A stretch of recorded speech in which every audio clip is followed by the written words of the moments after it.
오늘 함께 나눌 말씀의 제목은 기쁨의 주님입니다. 다 같이 함께 따라할까요? 기쁨의 주님. 오늘 우리는 대림절 네 번째 주일로 지키고 있습니다. 여기 하얀 이 양초, 이 양초의 의미는 뭘까요? 무슨 의미가 담겨 있을까요? 기쁨의 주님을 뜻하고 있습니다. 제가 지금 대림절 첫째 주부터 계속 말씀을 전했죠.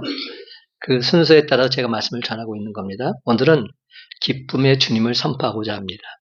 이제 수요일이 되면 예수님께서 이 땅에 오신 성탄절을 맞이합니다. 우리 모두 다 기쁘다 구주 오셨네 만백성 맞으라 기쁜 마음으로 노래해야 되는데 전혀 기쁘지가 않은 겁니다. 아니 도리어 슬픈 겁니다. 지금 이 나라 임력을 보니까 기쁨이 나오지가 않아요. 이 나라는 지금 대통령의 계엄 선포 그리고 해지로 인해서 탄핵 정국에 들어가 있고 여야 정치인들은 국민을 위한다고 하면서도 여전히 당리당략에 빠져 있으며 우리의 삶은 기쁘기는커녕 슬픔으로 가득 차 있는 그런 상황은 아닙니까? 어떤 분이 우스갯소리로 이런 말을 하더군요. 국민의힘에는 국민이 없고 민주당에는 민주가 없고 조국적 신당에는 조국이 없고 개혁 신당에는 개혁이 없다고. 정말 맞는 말 같아요. 정치인들이 하나세열 다 들어보면 전혀 신뢰가 가지 않는 그런 모습을 보여주고 있어요. 그럼에도 불구하고 사랑하는 성도 여러분, 우리 주님이 이 땅에 오신 것은 왜 우리 모두에게 기쁨이 되는 걸까요? 이 기쁨을 우리가 오늘 발견한다면 다른 것들은 없어도 문제되지 않습니다. 이 기쁨을 알아야 우리도 성탄의 기쁨에 온전히 동참할 수 있을 것 아니겠습니까? 요한복음 3장 16절과 17절은 이렇게 말씀합니다. 하나님이 세상을 이처럼 사랑하사 독생자를 주셨으니 이는 그를 믿는 자마다 멸망하지 않고 영생을 얻게 하려 하심이라. 하나님이 그 아들 세상에 보내신 것은 세상을 심판하려 하심이 아니요 그로 말미암아 세상이 구원을 받게 하려 하심이라. 아멘입니다. 그렇습니다. 예수님께서 이 땅에 오신 목적은 우리를 심판하려 하심이 아닙니다. 우리를 구원하시기 위해서입니다. 우리 모두에게 영원한 생명을 주시기 위해서라는 겁니다. 누구든지 예수 그리스도를 나의 구주로 믿기만 하면 영생의 축복을 주시겠다 말씀하십니다. 그러니까 이것보다 더 큰 기쁨이 어디에 있겠습니까? 예수 그리스도를 나의 구주로 믿는 자는 누구든지 멸망하지 않고 영생을 얻게 되기에 우리 앞에 펼쳐진 안타까운 일들 더 이상 우리를 얽어맬 수 없는 겁니다. 그렇습니다, 여러분. 예수 그리스도를 나의 구주로 온전히 믿기만 하면 영원한 하늘나라가 우리 모두에게 예비되어 있기에 우리는 주님 안에서 항상 기쁘지 않을 수 없는 겁니다. 2024년을 마무리하면서 과연 내가 올해 어떤 기쁨을 맛보았는지 그 중에서 제일 큰 기쁨은 무엇이었는지 한번 생각하는 시간을 가져봤어요. 여러분은 올 한 해 동안 무엇이 가장 기쁘시던지요?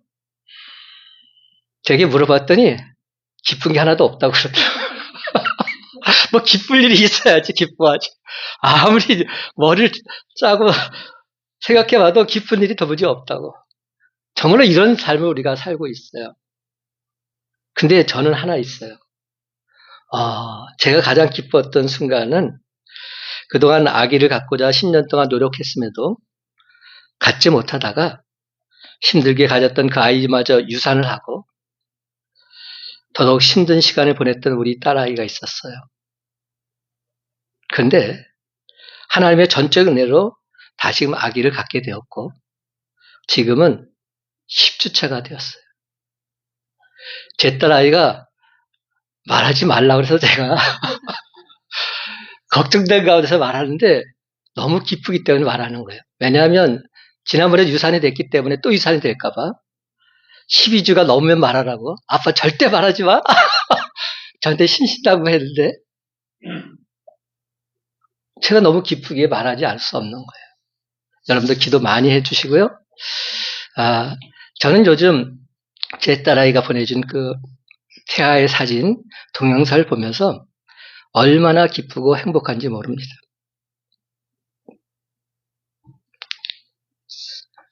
여러분, 사랑하는 자식이 각고의 노력 끝에 마침내 원하는 결실을 맺었을 때 그 부모는 이보다 더한 기쁨이 없지 않을까요? 그런데 하나님 아버지께서 우리를 향한 마음도 이와 똑같다는 겁니다. 아니, 더하면 더하지 덜하지 않다는 겁니다. 하나님께서는 저와 여러분을 너무나도 사랑하시기에 저와 여러분을 구원하시기 위해서 독생자 예수 그리스도를 이 땅에 보내주셨습니다.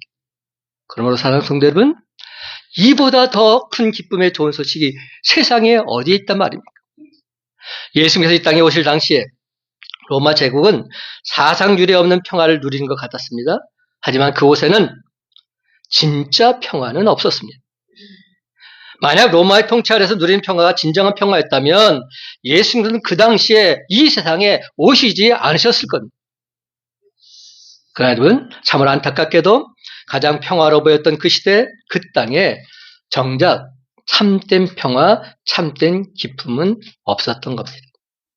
그래서 그들에게는 진정 큰 기쁨의 좋은 소식이 필요했고 예수님께서는 성경에 예언한 대로 베들레헴 땅에 오시게 된 겁니다. 오늘 본문 10절을 보면 예수님의 나심을 이렇게 표현합니다.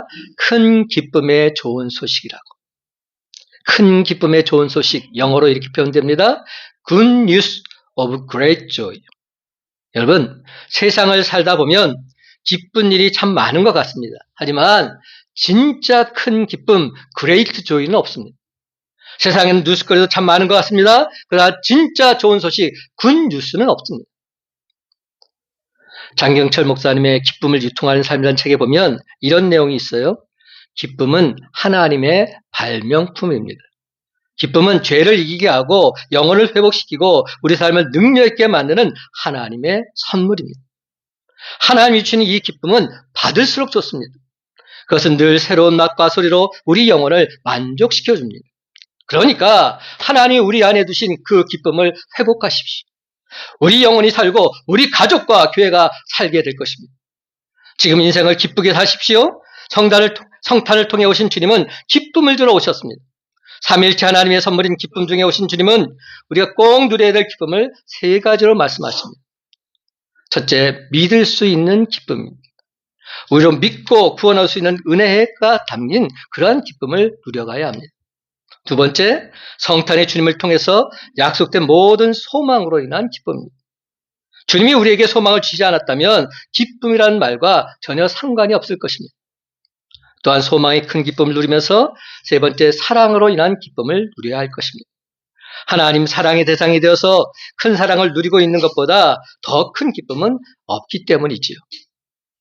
믿을 수 있는 기쁨, 소망으로 인한 기쁨, 사랑으로 인한 기쁨. 그렇습니다, 여러분. 하나님은 우리 모두에게 큰 기쁨의 좋은 소식을 주시기 위해서 예수님을 보내주신 줄로 믿습니다. 그런데 바로 그 순간 아기 예수님을 통해서 큰 기쁨과 감격을 누렸던 사람도 있어요. 첫 번째는 마리아가 그 기쁨을 누렸습니다. 마리아의 기쁨.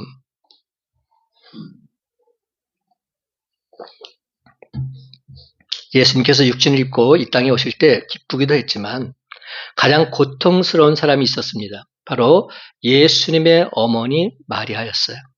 그는 요셉이라는 청년과 결혼을 약속한 여인이었죠.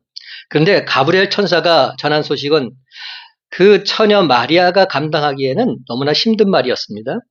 누가복음 1장 31절, 보라, 내가 잉태하여 아들을 낳으리니 그 이름을 예수라 하라. 지금 어떤 상황입니까? 아직 결혼도 안 한 상황입니다. 지금 남자와 관계도 맺지 않은 상황입니다. 그런데 보라, 내가 잉태하여 아들을 낳으리니 그 이름을 예수라 하라. 이 말을 들었을 때 마리아가 어떠했을까요? 이는 당시 보통 여인에게는 죽음의 소식입니다. 남편을 맞이하지 않은 여인이 아기를 갖게 되었다는 것은 유대율법에 의하면 돌에 맞아 죽을 일입니다. 그렇습니다. 마리아에게 이 소식은 나쁜 소식입니다. 엄청 비극적인 소식입니다. 그러나 그 가운데는 하나님의 계획하심이 있었습니다. 그 소식을 먼저 가브리엘을 통해서 말씀하셨습니다. 누가복음 1장 30절 마리아여 무서워하지 말라 내가 하나님께 은혜를 입었느니라. 가브리엘 천사는 마리아가 하나님께 은혜를 입었다고 했습니다. 그 은혜는 어떤 은혜입니까? 마리아가 낳을 아기는 보통 아기가 아니라는 겁니다. 그 아기는 하나님께서 다윗의 왕위를 주시고 하나님의 아들이시며 자기 백성을 그들의 죄에서 구원할 자다 이렇게 말씀하고 있는 겁니다. 다윗의 왕이 하나님의 아들 자기 백성을 죄에서 구원할 자. 여러분 이보다 더 놀라운 소식이 어디 있습니까? 그래서 마리아는 이렇게 대답합니다. 누가복음 1장 38절 말씀 다 같이 함께 한 목소리 있습니다. 마리아가 이르되 시작 마리아가 이르되 주의 여종이오니 말씀대로 내게 이루어지이다 하매 천사가 떠나가니라. 아멘. 마리아가 말합니다. 주님 말씀대로 내게 이루어질 줄 내가 믿습니다. 참으로 무서운 일이지만 죽을지도 모르는 일이지만 마리아는 하나님 말씀에 절대 순종하고 있습니다. 마리아는 자신에게 닥치는 일들이 인간적으로 고통스러울 수 있지만 하나님의 은혜인 것을 알고 순종하고 있는 겁니다.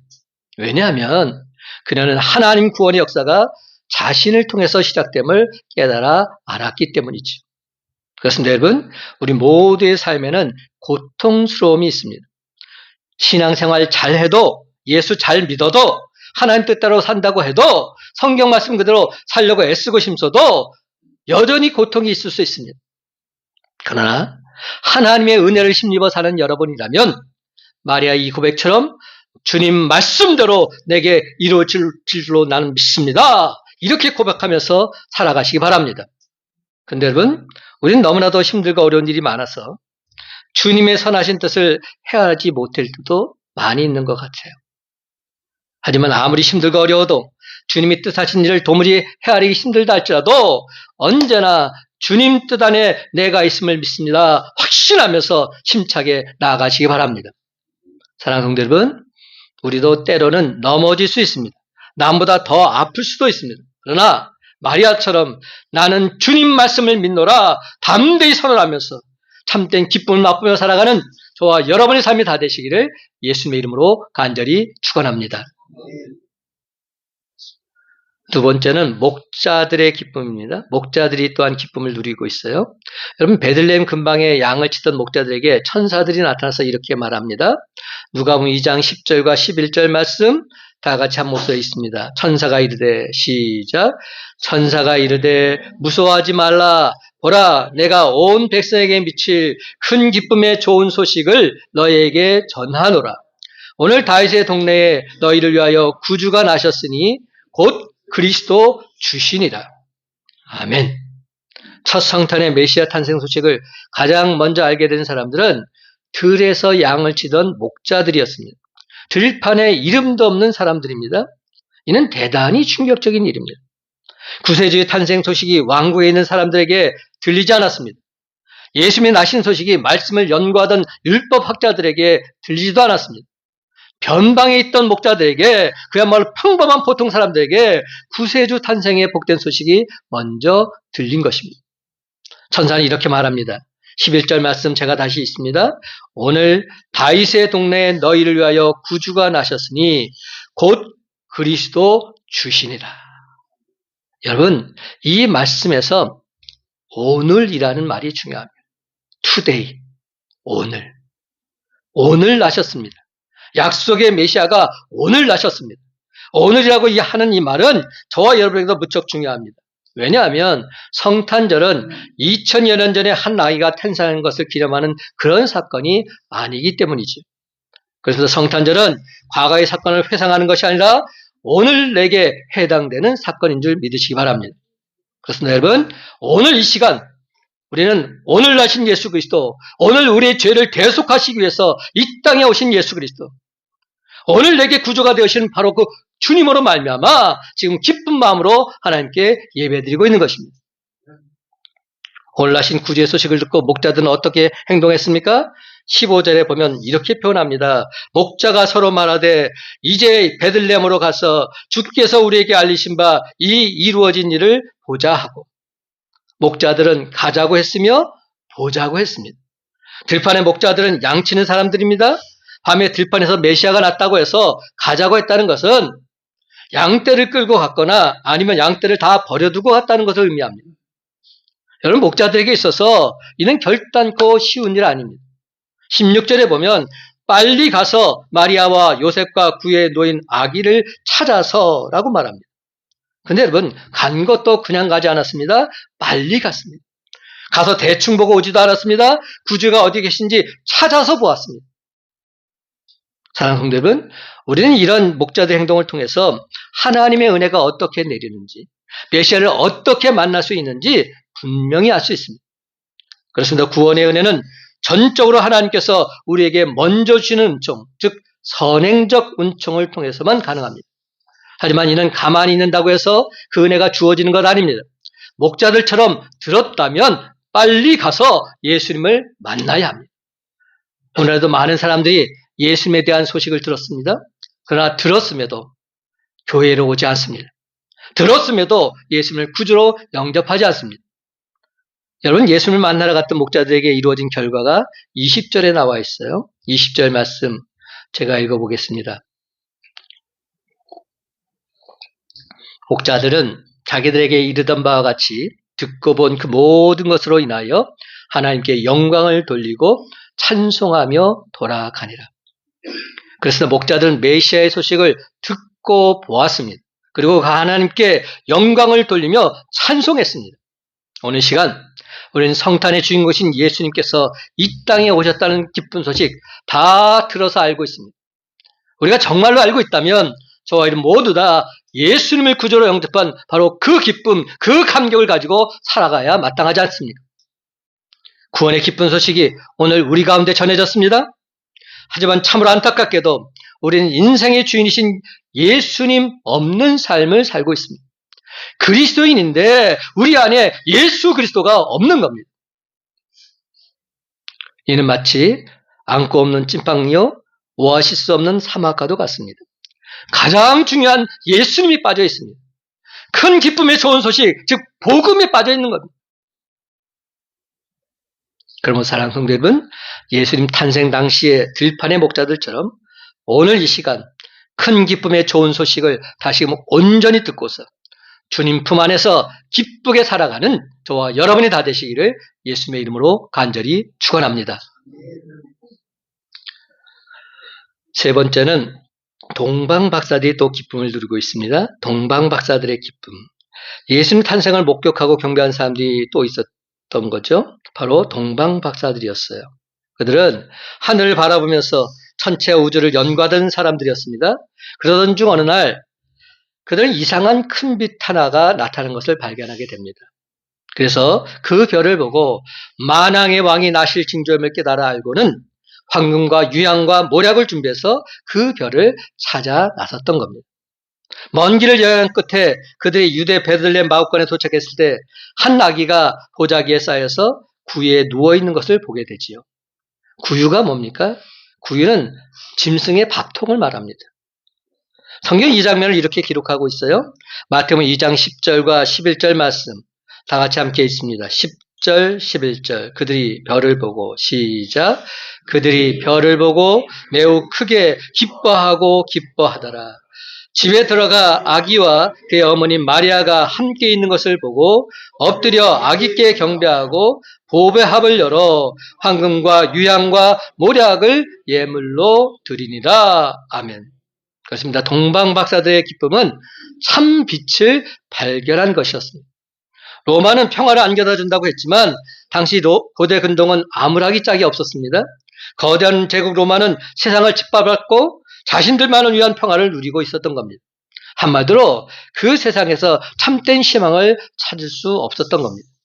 그 어둠의 때에 어디서 빛을 찾아야 할지 몰랐습니다. 그런데 동방박사들이 그 희망의 빛을 발견하게 되었던 것입니다. 그들이 찾은 빛은 바로 예수님이었습니다. 빛으로 오신 예수님. 사도 요한은 예수님께서 바로 이 세상에 오신 참 빛임을 소개하고 있습니다. 요한복음 1장 9절에서 13절 말씀 제가 있습니다. 참빛 곧 세상에 와서 각 사람에게 비추는 빛이 있었나니 그가 세상에 계셨으며 세상은 그로 말미암아 지은 바 되었으되 세상이 그를 알지 못하였고 자기 땅에 오매 자기 백성이 영접하지 아니하였으나 영접하는 자 곧 그 이름을 믿는 자들에게는 하나님의 자녀가 되는 권세를 주셨으니 이는 혈통으로나 육정으로나 사람의 뜻으로 나지 아니하고 오직 하나님께로부터 난 자들이니라. 그렇습니다. 빛으로 예수님께서 이 세상에 오셨습니다. 그 어느 곳에서도 희망이 없고 빛을 찾을 수 없을 때 동방박사들은 참 빛이신 예수님을 만났던 것입니다. 사랑하는 성도 여러분, 저와 여러분도 신앙생활하면서 나 혼자만으로는 결국 아무것도 아닙니다. 빛이신 예수님이 우리와 함께 계실 때에 비로소 우리가 세상의 빛으로 나아갈 수 있는 줄 믿으시기 바랍니다. 종교개혁자 마틴 루터가 크리스마스 전날 밤 중에 숲속을 산책하고 있었습니다. 루터는 평소 어둡던 숲이 전등을 켜놓은 것처럼 빛나는 것을 보고서 깜짝 놀라지 않을 수 없었지요. 그 순간 그는 고개를 들어서 하늘을 바라보았는데 소복하게 눈이 쌓인 전나무 숲 사이로 영롱한 달빛이 쏟아지고 있는 겁니다. 어두웠던 숲에 빛의 향연이 벌어지고 있었습니다. 그는 여기에서 한 가지 중요한 깨달음을 얻습니다. 야, 우리 인간도 저 전나무와 같구나. 한 개인은 초라한 존재일 뿐이로구나. 그러나 예수님이 빛을 받으면, 예수님의 빛을 우리가 받게 되면 우리는 모든 것 다 진정 해결함 받을 수 있구나. 아름다운 삶을 살 수 있구나. 예수님의 빛을 받으면 모든 것이 다 완벽하게 해결될 수 있구나. 루터는 이 진리를 사람들에게 설명하려고 전나무 하나를 집으로 가져왔습니다. 그리고 그 전나무에 꼬마 전등을 장식하기 시작했지요. 이것이 바로 오늘날 크리스마스 트리의 기원이 된 겁니다. 그렇습니다. 우리 인간의 삶에는 어둠이 많습니다. 참 빛을 찾는다는 게 여간 힘들지 않습니다. 그렇지만 동방박사가 찾았던 예수님의 빛이 우리 가운데 오시면 빛이신 예수님을 우리가 만나기만 하면 저와 여러분에게는 참 기쁨이 넘쳐날 수 있는 줄 믿으시기 바랍니다. 우리의 삶이 180도 달라질 수 있습니다. 예수의 빛을 받기만 하면. 솔직히 말하자면 우리들의 생각이라는 것이 자기의 고정관념, 지금까지 경험에서 벗어나지를 못합니다. 항상 거기에 머물러 있습니다. 그래서 자꾸만 남을 평가하고 판단합니다. 자기 자신에 대해서 남에 대해서 함부로 정죄하기까지 합니다. 그렇지만 여러분, 우리 모두는 다 흠이 있습니다. 우리는 모두 다 이 어두운 세상에서 살아가는 사람들입니다. 그럼에도 불구하고 동방박사들처럼 빛이신 예수님을 만나게 되면 우리 또한 세상에 줄 수 없는 참된 기쁨과 평강을 맛보게 될 줄로 믿습니다.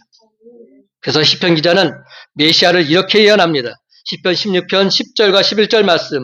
이는 주께서 내 영혼을 수월에 버리지 아니하시며 주의 거룩한 자를 멸망시키지 않으실 것임이니이다. 주께서 생명의 길을 내게 보이시리니 주의 앞에는 충만한 기쁨이 있고 주의 오른쪽에는 영원한 즐거움이 있나이다. 분명한 신앙 고백입니다. 그런데 오늘 주신 말씀 속에서 우리가 반드시 기억해야 할 것은 예수님이 우리 모두에게 큰 기쁨을 주러 오셨음에도 우리가 그 기쁨을 진정 깨달아 알지 못한다면 그것은 우리에게 아무런 소용이 없다는 겁니다. 그러므로 사랑하는 성도 여러분, 이번 성탄절이야말로 큰 기쁨의 좋은 소식을 전하기 위해서 이 땅에 오신 예수님, 기쁘다 구주 오셨네 만백성 맞으라 진심을 담아서 힘써 찬양하며 나아가시기 바랍니다. 그래서 마침내 다른 사람이 아닌 바로 나에게 다가오신 구원의 기쁜 소식 온전히 체험하는 복된 성탄절이 되시기 바랍니다. 그런데 여러분, 여기서 한 가지 더.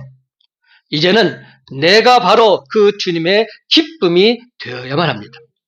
그래서 이제부터는 내가 체험한 그 큰 기쁨의 좋은 소식을 온 세상에 담대히 전하는 증인의 삶을 살아야 할 줄로 믿습니다.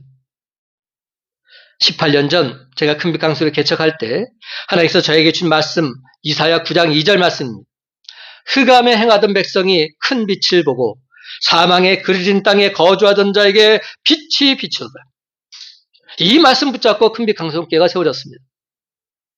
그래서 이제는 그 빛을 받은 우리가 큰 빛이신 예수 그리스도 바로 그분을 어두운 이 세상에 밝히 전해야 될 사명이 저와 여러분에게 있는 줄로 믿습니다. 그러므로 사랑하는 성도 여러분, 오늘 시간 이 찬양이 우리 입술에 진실된 고백이 되었으면 참 좋겠습니다. 나 주님의 기쁨 되기 원하네. 가사를 생각하면서 한번 찬양해 볼까요?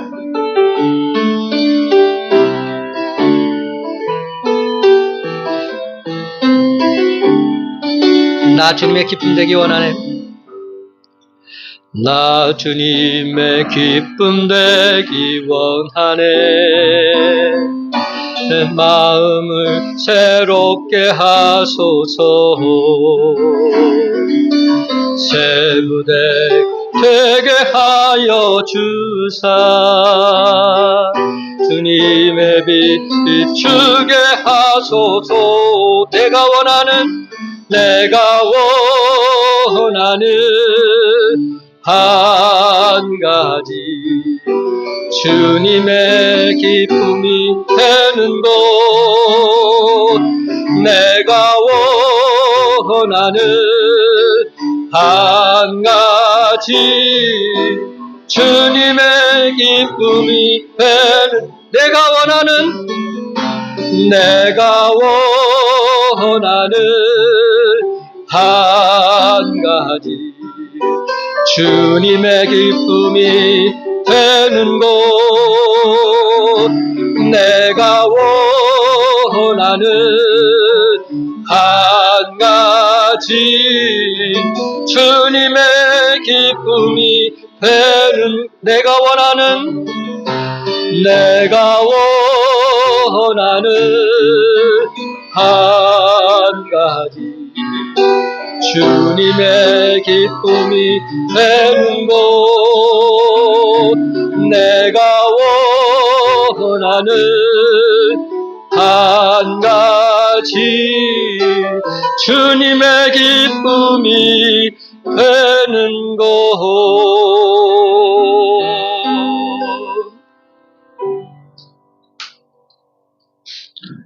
그렇습니다, 여러분.